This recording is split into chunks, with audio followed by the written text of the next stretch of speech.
because we deserve it. He's not good to us because he has to be good. He's good to us because he has chosen to be good to us, and he loves us just the same. I want to just thank everyone for coming out. It's good to see good old man there, Brother Ray, a member of the family. So good to see our brother. Of course, y'all have seen this guy last few weeks here, a very good friend of mine as well. But it's good to see all the saints of God. I'm glad that you want to good to see you all. Mother-in-law is still trying to recover, and so just want to be prayerful with her, keep her in prayer. No one knows the devastation of losing a loved one like that person. All of us here has lost a loved one, but no one can measure the impact of that loss from person to person. It's individual grief, and each individual deserves to be prayed for and loved and patiently comforted in those times. That mysterious writer of the Hebrew letter takes us to chapter 12. Chapter 12 of the Hebrew writing. Chapter 12. Of course, I'm reading to you from the NASB Standard. The Word of God. If you have to say amen. If you don't, say Lord have mercy.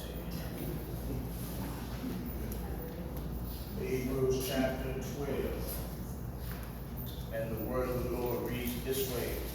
Therefore, since we have so great a cloud of witnesses surrounding us, let us also lay aside every encumbrance and the sin which so easily entangles us.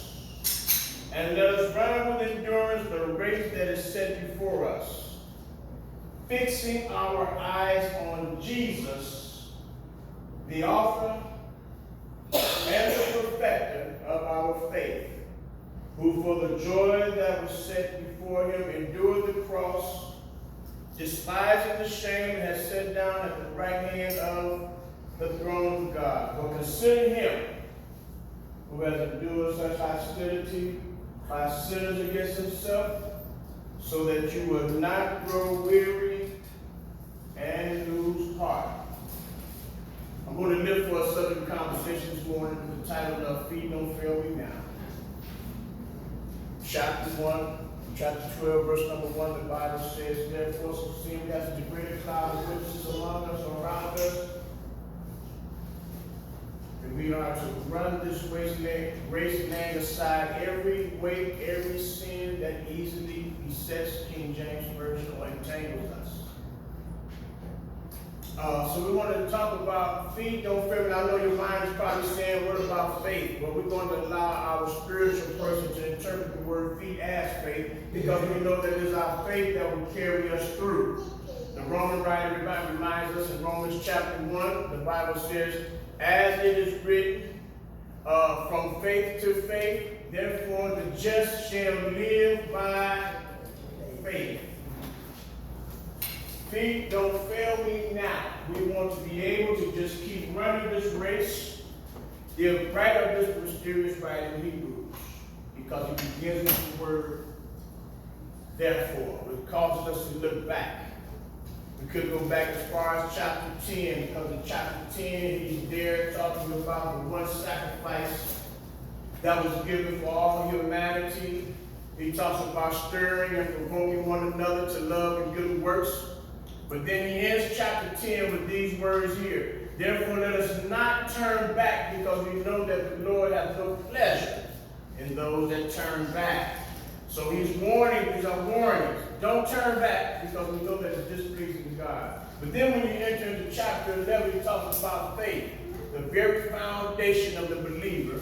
Faith is that which we stand upon. Faith it is that keeps us up. Faith it is that is the very foundation of all that we hope for, not wishful thinking, but in expectation of the promises of God. And then he tells us in verse number 6 of chapter 11 that we know faith is the very thing that pleases God. For without it, we cannot please God, because we believe that God is, and that he is a rewarder of them that diligently seek him. And then when you go ahead and travel throughout the remainder of chapter 11, he names a whole host of people whose feet never failed them in doing what God had them to do and in trusting and believing in what God said he would do. Then he brings us to chapter 12. And he says, therefore, now seeing that you have this race set before you, our mind is to be focused on Jesus. When we're looking at one another, our faith will be distracted. So we don't look at each other to how to walk this faith. We look at the author and the perfecter of the one who has already walked this faith. He's already demonstrated to us what it means to trust in God even when times get tough. See, Christians, we like to run this race, and we run this race.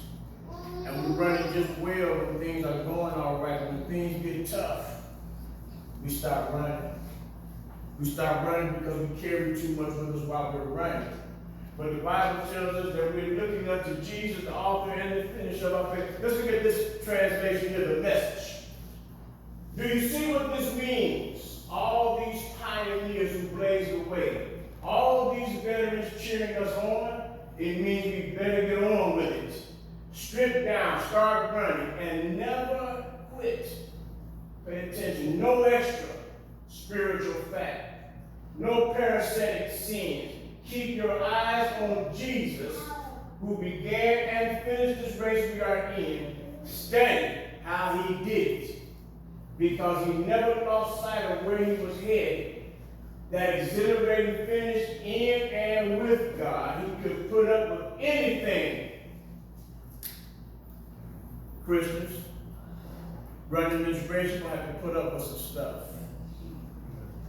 And if we're studying the one who did it before us, says he could put up with anything along the way. The cross, the shame, whatever. The thing about this race is we got to be looking toward Jesus. Many of us started this race. One race, one starting position, and that starting position is at the cross. At the cross of Jesus the Christ, the songwriter says, where I first saw the light. In Jesus Christ, all of us have begun this race, but the race we understand is not to the swift, it's not to the strong. The Bible tells us that it's only to those, not to the smart, but it's to those that endure. Look at 1 Corinthians chapter 9. 1 Corinthians chapter 9, I believe the verse is number 24. 1 Corinthians chapter 9, and the verse is number 24.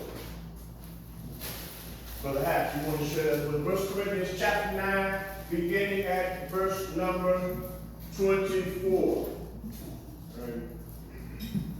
And it reads, Do you not know that those who run Do you not know that those who run in a race all run, but one who receives the prize run in such a way that you may obtain it? And everyone who competes for the prize is temperate in all things. Now they do it to obtain perishable crown, but we for an imperishable crown. Therefore I run this not with uncertainty, thus I fight, not as one who beats the air, but I discipline my body and bring it unto subjection, lest when I have preached to others, I myself should become disqualified. Now we're not asking you to preach it to everybody, but we're asking you to live it to everybody. That's your preaching. And he said, after you have done such a good deed in sharing Jesus with everybody else, you got to make sure you make it yourself. One race, one prize. He's speaking to them because this country in this day and time of Rome were very athletic. They invented the Olympic game, if you will. And he's telling them that's not like shadow box. We're not doing this for fun. This is not a rehearsal. This is the real thing. No such thing as purgatory. You're going to get one shot. This is it. But it's only going to be one victor. That victor is the one that endured. Not one in singular understanding, one in position. One body, one Lord, one faith, one people That's the only winner that there is. You don't get a second prize for almost finishing. You've got to finish the course. It's not about how fast you run. It's not about how strong you are. It's not about how much faith you have. We talked about it last week. All you need is the faith the size of a mustard seed. Y'all, that's in your Bible. Mustard seed faith moves mountains. Cast mountains in the sea. It's not about how measuring yourself by yourself, trying to walk like you see somebody else walk. Walk and run the course that's been assigned to you. Everybody has their own, these races that we see. Everybody has their own number. No matter how many people you see, nobody has the same number. What does that mean? Everybody has their own course. But you got to finish your race. You got to finish your assignment. You got to do what you were called to do. And the writer talks about it in our writing there. He says, we got to just lay aside every weight and every sin that so easily entangles us. Every weight, every sin. I was sharing with the class this morning that what we have trouble with in the church is we try to separate the world from the church. We try to separate our spiritual person from things that's not spiritual. The truth of the matter is, because we are spiritual individuals, everything we do is spiritual. Amen. Everything you do, there's no such thing as, well, this is not really about church, this might be okay. That's why the author says every weight is a hindrance. It can throw you off course. It can cause you not to finish your course. It can move you out of your race.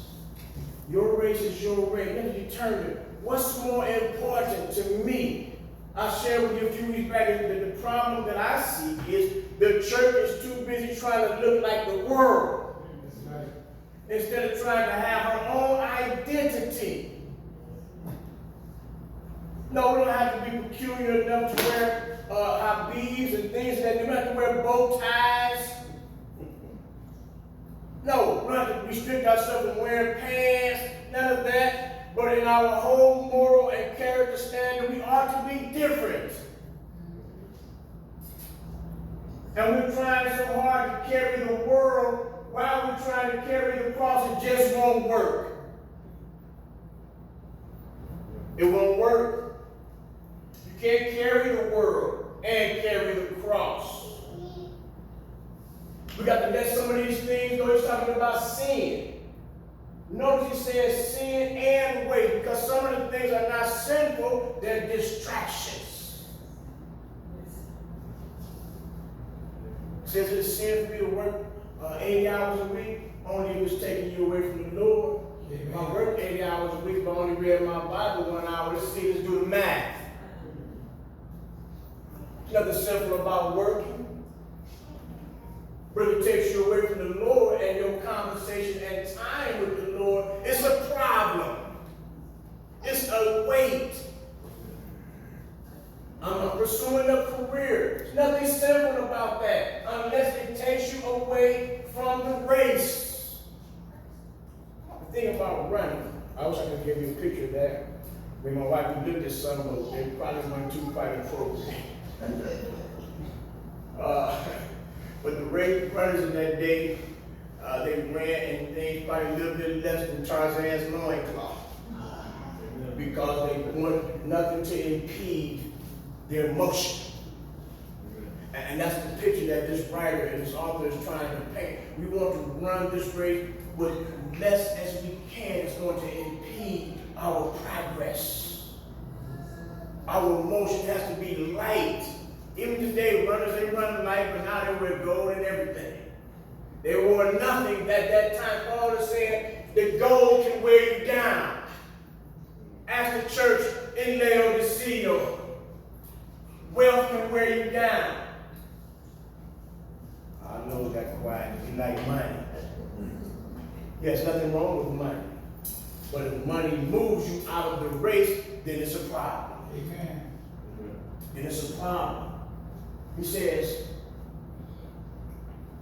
we run this race. We run this race, and we're running because we have a prize at the end of the race. Keeping your eyes, studying the way Jesus did it.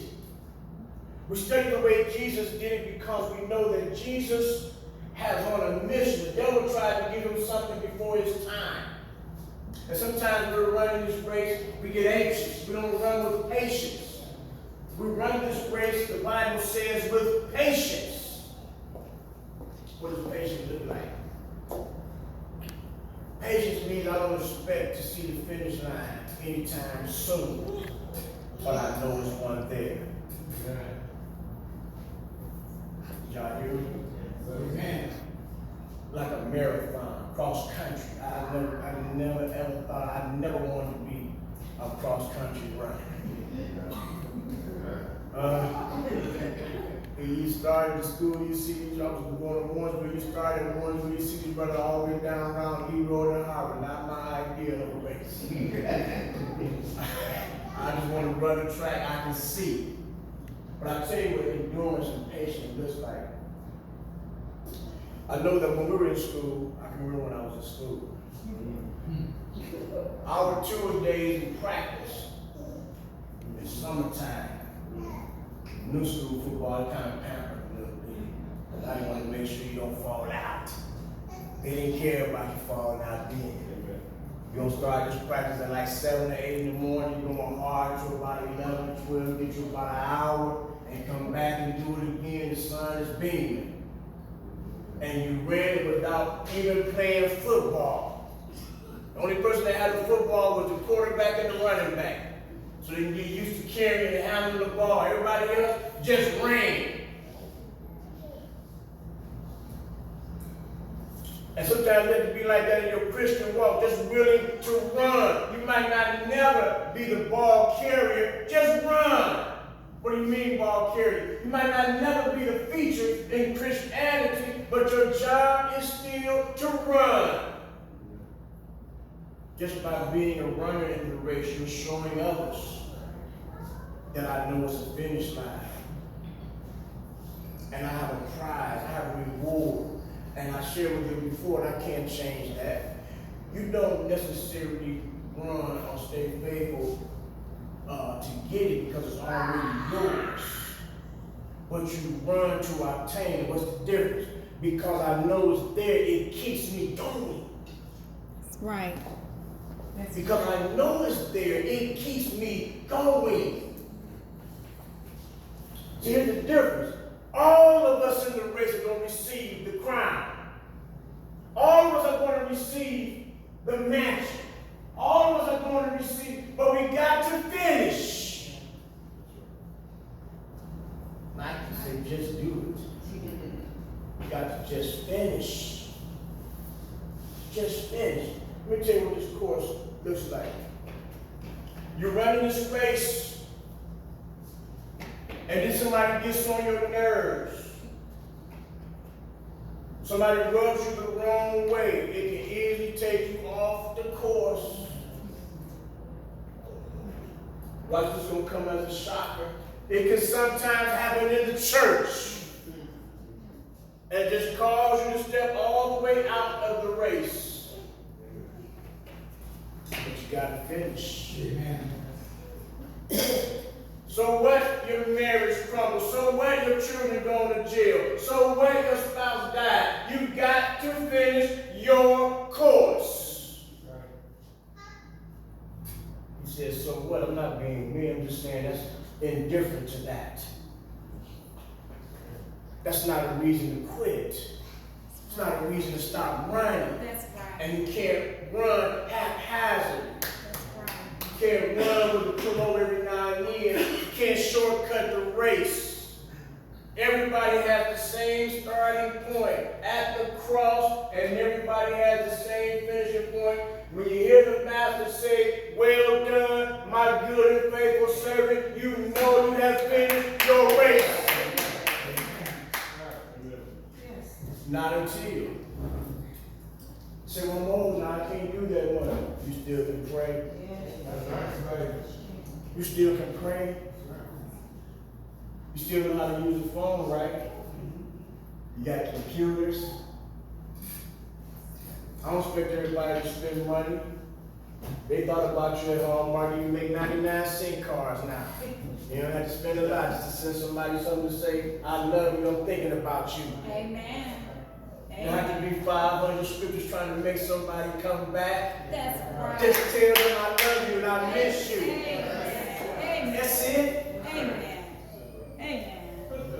Trying to browbeat Christians back into the race. He's the author and the perfecter of the race. It's not our job. Encouragement is what we do.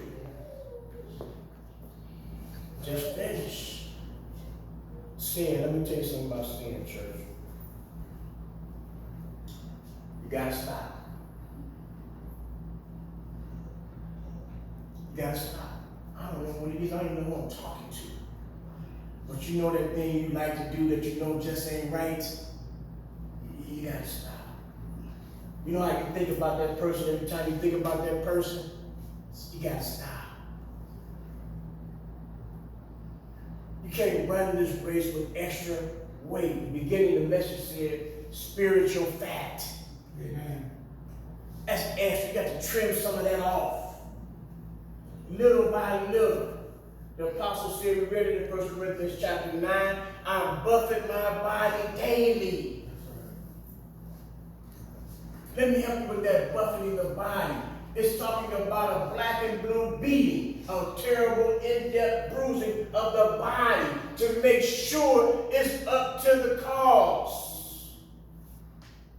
Sometimes when you're trying to get rid of it, it's going to hurt you to let it go. It's going to be painful. But he said, I'm going to beat myself just to make sure I don't miss what I got coming. So what you got coming? John chapter 14, verse number 1 through 3, I believe the Master is speaking.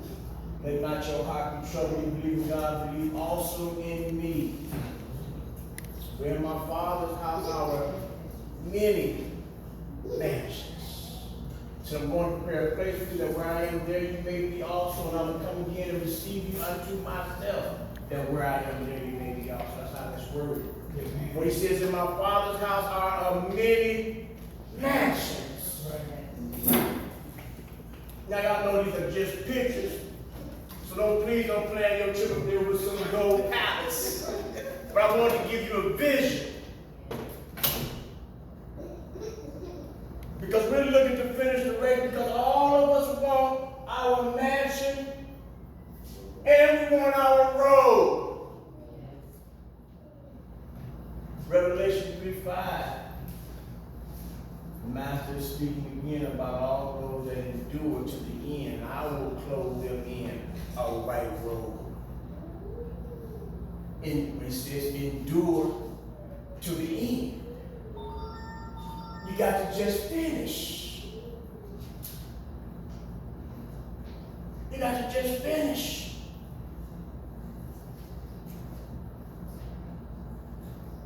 One of my favorite passages in the Bible when I think about a race runner is from that Apostle Paul. Y'all know it's a familiar passage, it's not nothing new. State was a statement to me. Because I think about all that he was under. None of us have never faced nothing like it. But in 2 Timothy chapter 4, verse number 6, Paul says, for I am already being offered up, King James. My translation says poured out as a drink offering. And the time of my departure is at hand. Listen to these words, please pay attention. I have fought a good fight. Some of us are fighting and it ain't no good fight. That's right. Just fighting and good fight. That's right. He said, I have fought the good fight. What's the good fight? A defender of the faith. John might say it this way over in the second epistle. I'm a contender for the faith. I have fought the good fight. I have finished the course, my race, and I have kept the faith. Now, what he did not say is, I never lost faith. My faith never struggled. Your faith will struggle. Your faith will be challenged. But in all of that, you never let go of the faith. That's right. I know a lot of you don't see the difference. Your faith is how you believe. The faith is what you believe in. You cannot afford to lose hope or let go of the faith. Even when your faith is challenged, you can't let go of the faith. Therefore, my translation says, in the future, there is laid up for me a crown of righteousness, which the Lord, the righteous judge, will award to me on that day, not only to me, but to all those who love his appearing. Amen. I want y'all to do something. I know I don't bother y'all too much. Look at your neighbor and say, you got one too. You got one too. Yeah, your neighbor, y'all need to know you got one too. It's not just for me. It's for you also. If you love his appearing. A crown of righteousness with the righteous judge shall give. James chapter 1 and verse number 12. James chapter 1 and verse number 12. Blessed is the man who perseveres under trial. For once he has been approved, he will receive his what? The crown of life which the Lord has promised to those who love him, to the ones that endure. Through the test, through the trial, keep running. Somebody say, feet don't fail me now. Feet don't fail me now.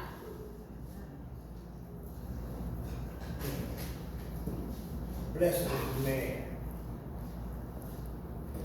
who perseveres under pressure. Y'all know something about pressure. Y'all want to be long enough to know something about pressure. Because pressure not only busts pipe, but it makes diamonds as well. It is. So they didn't teach you that, right? They thought it's like pressure busts pipe. Yeah, pressure creates diamonds. So when you know that you're a diamond, you can deal with pressure. That's right.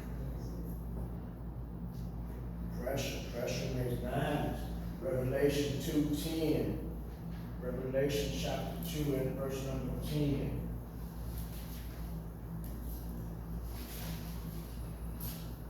Do not fear what you are about to suffer. Behold, the devil is about to cast some of you into prison, so that you will be tested and you have tribulation for 10 days. Be faithful all the way through, and I will give you the crown of life. You see, all the temptation, this right here is for churches under pressure from satanic impact. But I want to tell you that all of your tests won't necessarily be satanic. The Ecclesiastes writer said, y'all, just some things in life that happen to all men.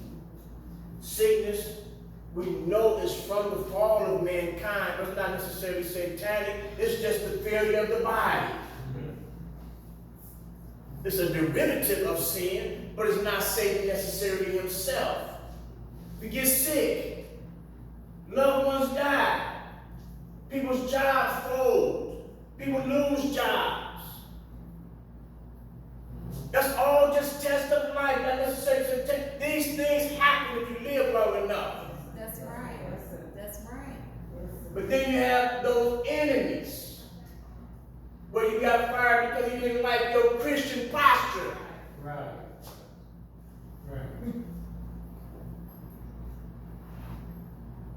Y'all got being a Christian, do you? It's always their boss. Yeah.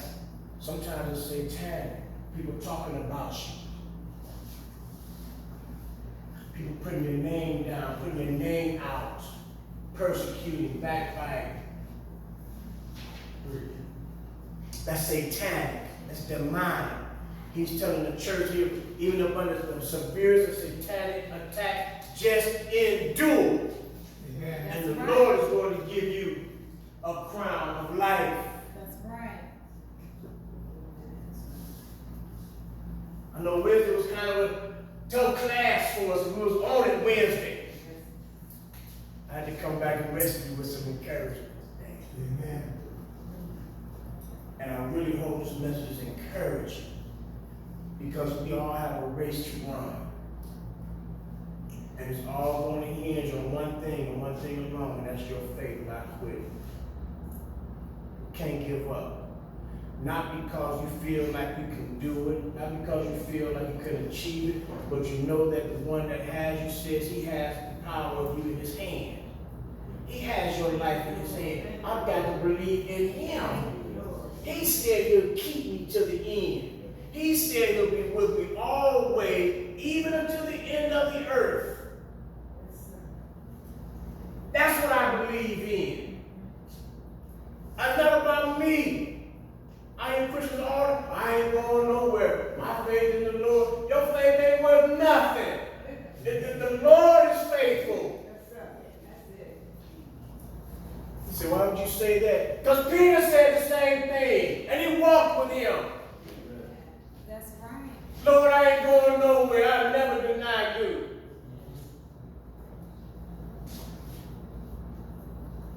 So when I hear from people, I just bow my head and pray for them silently, because it's a mark of pride. I say, man, I pray I don't never go nowhere, but I'm trusting him to keep me. I pray I don't never be faced with that kind of challenge that's going to make me want to go somewhere. I don't even want that pressure, but I believe in him that can keep me. Songwriter says, hold to his unchanging hand. All we have to do is hold on. All we have to do is just hold on. We just hold on.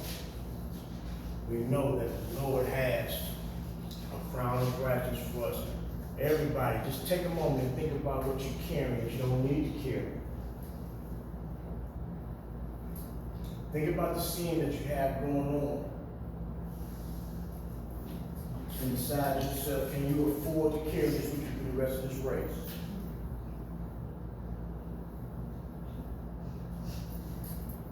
Can you afford to carry? Can I afford to drag this with me throughout the rest of this race?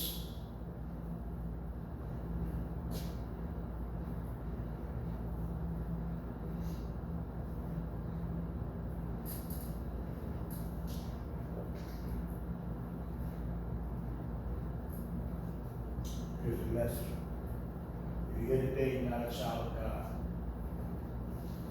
You're racing right now. But you're racing against time.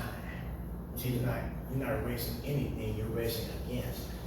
And you're racing against that day and that time and that number when yours comes to an end.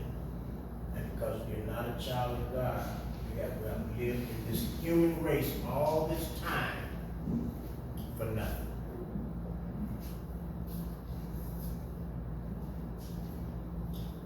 Here's how you enter into the race.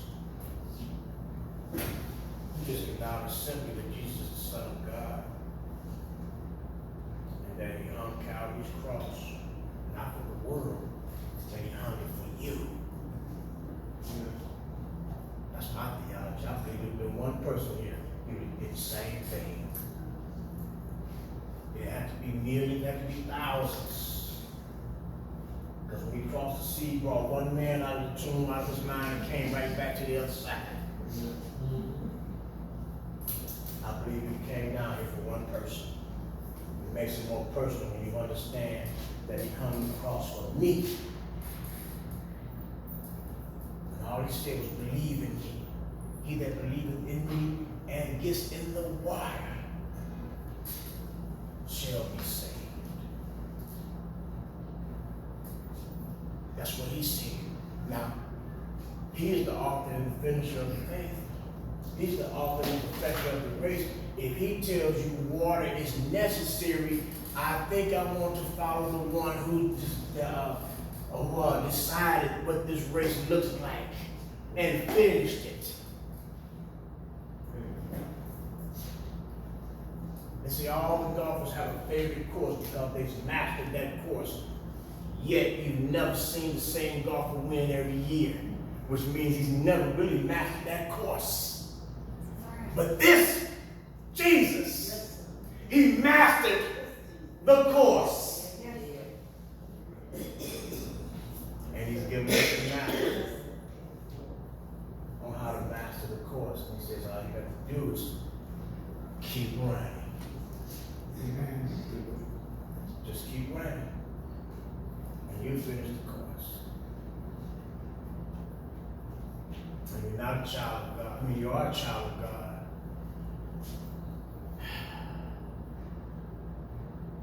You stepped out of the race for a little bit. You see those races, people get tired. And then you catch a camera woman somewhere that step out of the race to the side, drink water, take a break. That's okay. I got some news for you. You ain't gonna go to hell because of that. Because I know the Father is tenderly and patiently waiting for you to come back into the race. Somebody might tell you anyway to get out of the race and go to hell. I can't preach that to you. I'm not licensed to preach that to you. But I will tell you softly and tenderly, Jesus is calling. Amen.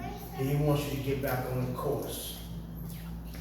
Because your crown is still waiting for you. Your road is still waiting for you. Your mansion is still waiting for you. Because he has faith in you to finish it. So you just have to finish. Some of you might not be sin, some of you might not be married to baptism. You're just carrying a lot on your mind. Carrying a lot of weight, a lot of things that just keep you distracted. You can't even focus on the race right now. I just stopped by to tell you it's part of the race. That's part of it. It's what you call running uphill. And it's tiring. But I know to every uphill, there's a down.